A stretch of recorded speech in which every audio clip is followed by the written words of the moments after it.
What's up, everybody? Welcome back to the Post-Gazette Sports Now YouTube channel and podcast network. He is Andrew Destin. I am Noah Hiles. We are your Pirates beat reporters for the Pittsburgh Post-Gazette. Andrew, the team we cover, won a nice 4-game set against their rivals from the Buckeye State. The Pirates take 3 of 4 from the Reds. The series concluded Sunday. Yes, Monty Grandal, walk-off home run. Exciting win. Not a huge win as far as, meaning or whatever for the season, but nice to take a series for the club and, just an overall good ball game. Andrew, just real quick, before we get into this show, just your thoughts on the series as a whole. Yeah, an interesting one in a lot of ways, right? I mean, you had some up and down pitching, some up and down work from the bullpen, the offense. Some people stood out, some injury stuff that I'm sure we can get into with Joey Bart going down during the Sunday game. But Yasmani Grandal playing hero role and continuing a stretch of surprisingly really 2 good months of play, at least in the batter's box from him. So the things that really stand out to me was just, this is a team that obviously the postseason, not very likely. It's 0.3% according to Baseball Reference. They've got a bunch of ground to cover there. But it matters to play well in these series, especially against divisional foes, because what is this stretch for? As we've talked about on this pod, this is about learning about this team and learning about it for the next month and change. There's 32 games remaining. Who is in play for next year? Who can be counted on to be a regular contributor? That's what this all stands out to me. So I think there were some important takeaways on that front and some important takeaways for moving forward here, especially on the pitching side that I know we'll get into. But in terms of that stuff for me, it's you're still trying to figure out who are the position players that are part of this mix, and certainly some developments on that front. Yeah. So let's talk on the pitching front. I think this will just be a pitching heavy show because it felt like, at least for the first half of this series, a large amount of the dialogue revolved around Paul Skenes. And I mean, I feel like this has been a conversation that's existed all year, but the shutdown, threat out of nowhere. I mean, I don't know if it was a story in another national publication that sparked it up, or if it's just local sports talk radio or whatever it is. But this idea that they're going to shut him down this season seemed to really come in like a tidal wave heading into his most recent start. And the look on Andrew's face says it all. Like, we both know that's not happening. They've said that from the very beginning. Now, his usage will be different, more than likely, but Andrew, can you just explain, A, what they've gone on to say about this subject, and B, why it's not them lying through their teeth? This just logically makes sense for them to take it this route. Yeah, I mean, first and foremost, what they've said is basically candidly, and Derek Shelton, I thought this was an interesting nugget from him on Thursday when talking pregame about Paul Skenes, was that he never speaks indefinites. He admitted as much and basically said, we have no plans immediately to shut this guy down. And there's some basis to that. And frankly, I'm not one to throw around my opinions too much on here in general, but I full-heartedly agree with it because there is a thought process there. There is a plan there. And Paul Skenes agreed with it as much. He mentioned after his start on Thursday that it was frustrating for the slow build back in April and the early parts of May when he was in AAA and probably could have been in the big leagues. The plan was the slow build, so that way he could go the full season, because it matters a hell of a lot more to be pitching from the beginning of April all the way through September than to start in April and then be done by August, or start pitching in May and be done by the beginning of September. The whole point is not just innings. It's how do you spread those innings around? How do you diversify them? How do you make sure that you get through a full calendar year? And we've already seen that. Thursday's start, that was the second fewest pitches that Skenes has thrown in any start in the big leagues. The most pitches he's had in a start, it was his MLB debut. So there's already concrete examples of how they're going to limit this guy. But it's really important to pitch deep into September. Like, I remember there was a start he had where Skenes brought up that, my velocity is down. I'm pitching in August. Pitching in August is not something Paul Skenes is particularly familiar with. No. But if people here in Pittsburgh and the Pirates are serious about actually contending in August and September moving forward, guess what? You need Paul Skenes to be part of that, and that's not flipping a switch. You got to build a guy up. You got to get him through a full season. You have to increase the innings based off the total you had last year so you can increase even more next year. That's the whole point to this. Yeah. It's, the whole thing that we've preached is the target for innings pitched this year, which Cherington admitted there is a target range. We've known this all season long based off of conversations we've had and what we've reported.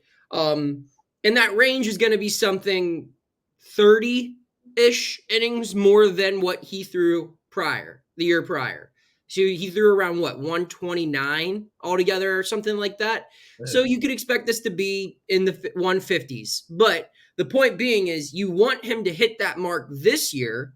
So next year, where you're not going to have him just pitch one time through the order for the first whole month of the season, you want him to be able to throw 180 to 200 innings. And you want him to be able to be a reliable piece of your rotation from opening day through, in their, ideal world, a postseason run. So if that's going to happen, you have to let him play out the whole year. Now, I think that what happened Thursday that's the best case scenario, right? Where he keeps the opposing team in check. He allows his team to build a lead. It gets through 6 innings, and they say, there's no point in keeping you in here, Paul. It's 7-0. You're done. If it's a 1-run game, maybe you debate about it, but at this point in the year, do the wins and losses really matter for 2024? I mean, you play to win the game, don't get me wrong, but the strategy behind pretty much everything they do from now until, from now on, really, should be about 2025. And getting this guy geared up to be the best Paul Skenes possible in 2025 should be pretty damn high up on their priority list, if not number one. And shutting him down does nothing good for that.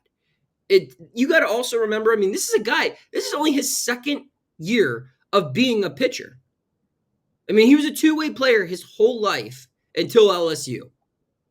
And, at Air Force, it seemed like toward the back end of his career, it was more pitching than catching. But still, he's been a full-time pitcher for 2 years. He's been a professional pitcher for 1 full season, and it's this year. So this is all foreign to him. It's the schedule, pitching on 4 days rest, traveling as much as it is. It's all new to him. And he needs to continue to experience this new thing so he's comfortable when it's this time next year, and ideally, they're in a better spot in the standings. So you got to keep him going. And I'll transition us into our next point, Andrew, and it's why you need Jared Jones to come back. It's why you do not shut down Jared Jones, despite this team no longer being in the pennant race, because this guy needs to know what it's like to pitch coming off of the IL. Because he's never had to deal with that as a big leaguer. Missing extended time, coming back, ramping back up and finishing the year strong. That's an important thing. You need to get Jared's body of work up as well. Otherwise, you're doing him a disservice for 2025. And if you're not doing those two right, then you're doing your whole club a disservice. So that's why, and I get it. I get that Pirate fans want to find any single thing right now to mistrust the front office and the coaching staff and the franchise as a whole, because this franchise has failed them. It has failed them for 30 plus years. I'm cognizant of that. But what they're doing right now with Skenes and Jones isn't wrong. They're making the right moves. They're getting them ready, and they're not going to shut them down. They might not be used. You're not going to see either one of them probably throw a complete game for the rest of the season, but they shouldn't throw a complete game for the rest of the season. They should just go through this calculated all the way until the end. Right. And I think that's exactly right. As you talk about the point I really want to get to there is the body of work, which is something that, maybe this was overlooked by, individuals, but when you look back at it, when Jared Jones went down, I think July 3rd was that last start. He had gotten to 91 innings in the big leagues, and his career high in the minors was 126 and a third. Now you include the 3 rehab starts he made in the minors, it's 11 innings. We're right at 102. So he's got 24 innings roughly to get to set a new career high at the pro level with, a month and change to go. Let's safely assume that Jones comes back and starts on Tuesday for the Pirates, which it looks like is going to be the case, as Jones will come back then. You're looking at probably 5-6 starts to go. You have to think that he's got to get at least 30 to 35 innings under his belt at the very least, just to make sure that you're at least meeting or eclipsing the total that he set last year. And just like you said, no, you got to ramp him back up. You got to get him in a spot where, okay, this is part of the equation of what it's like to be a big leaguer, is that you're going to be here, you're going to be on a rest, you're going to be on a no throw for 2 weeks, and then you're going to ramp back up. Like, that's part of the equation, needs to be key. So I frankly, it's really difficult to disagree with how they're handling either of these guys. I think the only thing that I would quibble with maybe a little bit, and it seems like it's not terribly much to quibble about, is that maybe it only needed 2 rehab starts for Jones. But the reality is the second rehab start, he didn't look great. He didn't go deep. And then third rehab start, he was dominant. And from their point, it was, non-negotiable. This guy needs to get back up. So I really can't fault too much of it. I would have faulted them if they had done one more Jared Jones rehab for the minors. That would have served no purpose. But case in point, they're doing right by these guys, and it's not strictly for some ulterior motive. It is with those guys' best interests in mind, and it will make them more competitive in 25. Yeah. So, I mean, let's go through the rest of the rotation. I mean, because these questions also exist. I feel like Mitch Keller is the one that you don't have to ask this for, right? I mean, you want to get Mitch into a point where next year he can go 220 innings. And I think that if he just pitches out the way it's gone, he's going to be fine. And I think that the concerns that people had heading into the second half with Keller, because he didn't look great in the second half of 2023. Granted, he had 2 bad back-to-back starts again on the West Coast. But he answered some questions in his most recent outing. I think that Mitch will finish the year strong. But what do you do with these other guys? I mean, Bailey Falter, I feel like, is another guy where you're risking some wear and tear. That might be one that a shutdown might make sense for him. Andrew, agree or disagree? I would fully agree with him, and I would say the other top candidate for that would be Luis Ortiz at some point. I think those are the 2 guys that you have to have a serious conversation about, and maybe it's some combination of you use them as piggybacks with each other. Like, that could be a great option, but it might be as simple as, okay, you shut one of them down prematurely, and I wouldn't think you would ramp them back up. I think it's just an idea of you might be in mid-September. Let's throw out a date there, maybe a September 14th or something like that, 2 weeks to go, and you say, okay, you had 2 more starts on the docket. You probably each had 10 to 12 more innings.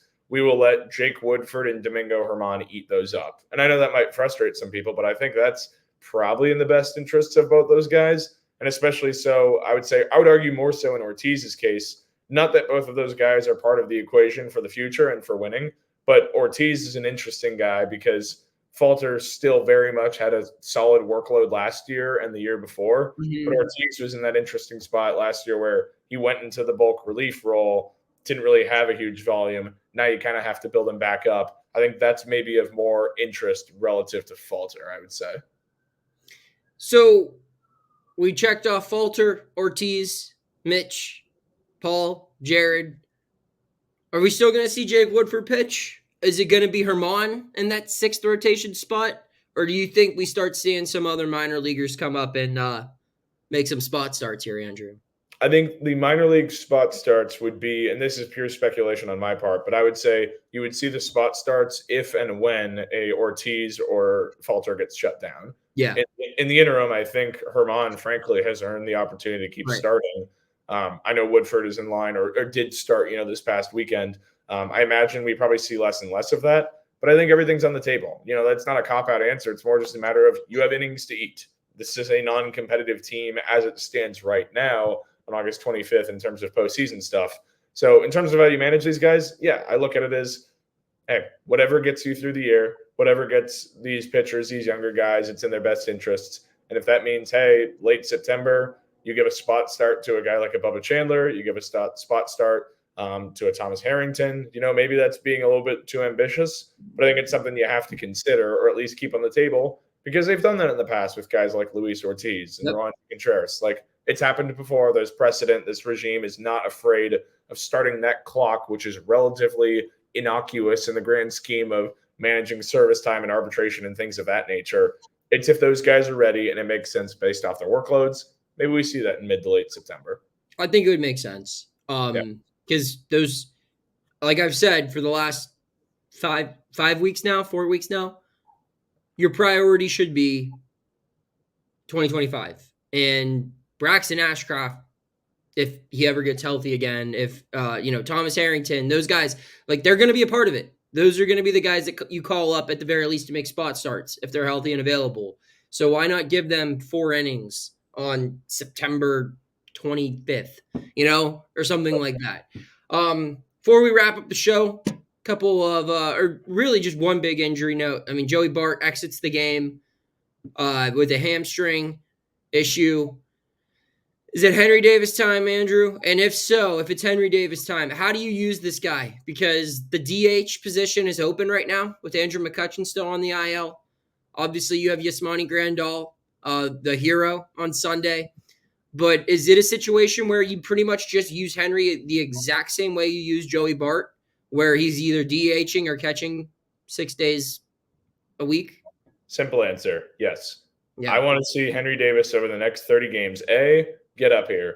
B, get 100 at-bats. Get 120 at-bats. Give him as many plate appearances as possible. Bat him fourth, bat him fifth, or bat him eighth. Like, frankly, it doesn't matter. But I look at it as maximize the plate appearances, maximize the opportunities in the lineup, and let this guy get some runway. He's got 85 at-bats this year, 85 in the big leagues. He's struck out 40 times. He's got 1 homer and 5 RBIs. This is not a guy who succeeded at big league level. This is your opportunity to give him some runway. There's no other explanation for it, I view. I mean, if they call up Jason DeLay, I really don't know what that signals. But frankly, to me, that would signal that they, for whatever reason, do not believe that Henry Davis is ready. And I know maybe this will become redundant or a moot point once we put this out there. But, I just view it as this is the opportunity. This is a golden chance, assuming the injury to Joey Bart, which obviously you wouldn't wish injury on anybody, but it didn't look great leaving the game early. If that results in an IL stint for Bart, you have to think this is a great opportunity for Davis to get some trial run. It would be his 3rd real extended big league shot. You got to learn more about this guy because clock's ticking. He's a 2021 draft pick. By the end of this year, it'll be roughly 3 years since removed from drafting him. You got to keep learning, get more data points on this guy. This is the opportunity to do it. Completely agree. I mean, you got to know at least a little something about Henry Davis. And I'm not saying, even if the guy comes up and hits 300 in September, I'm not taking a ton of stock. I feel a little better. Right. But, you got to see something from him because if he doesn't come up until, September and you just play him in a rotational role with these other catchers, you really don't know what you have with someone that, let's face it, he's a 1-1 pick. This is a guy that is supposed to be a cornerstone of your franchise.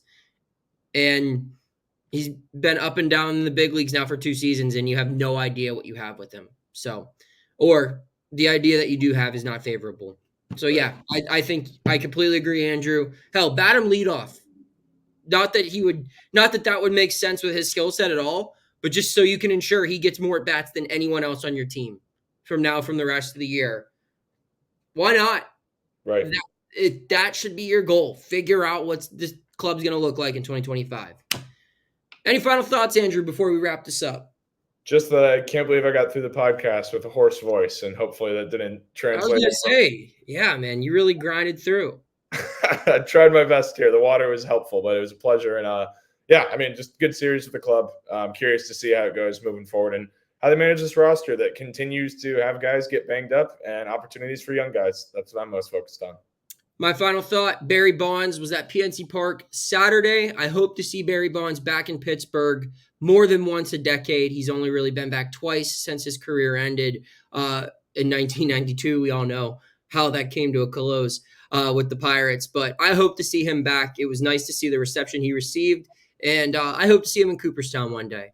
I think he's the best baseball player that has ever lived, or at least the best hitter that has ever lived. And he should be in Cooperstown. And when I have a ballot, and if I had the opportunity to do so, I would have voted for him. So I don't know if Andrew would like to state his claim on that, but yes. Yeah. Please, as a kid from the Bay, I would think so. But please, I'll put it this way. Anytime I got to watch him in person, and I was grateful enough to growing up, you stood up for 3rd inning at bats with nobody on in 2-1 games. Just to watch him get walked. Yeah. That's who he was. He was bigger than baseball. He remains that way. The era was what it was. He was the greatest with or without the juice. It's not a conversation topic for me. He was the best. Put him in the hall. Jim Leyland, Manny Sinkian, also great. Happy to see them get their flowers as well. He's Andrew Destin. He's also great. You can read his work at post-gazette.com. I'm Noah Hiles. My work's there too. Read it if you want. If not, no big deal. Keep tuning into the Post-Gazette Sports Now YouTube channel and podcast network, where we will have all of your Pittsburgh sports coverage. We will see you next time. Thank you for checking out this content from Post-Gazette Sports. If you watch this video on YouTube, please like the video and subscribe to our channel. For all of the sports coverage the Post-Gazette has to offer, visit post-gazette.com.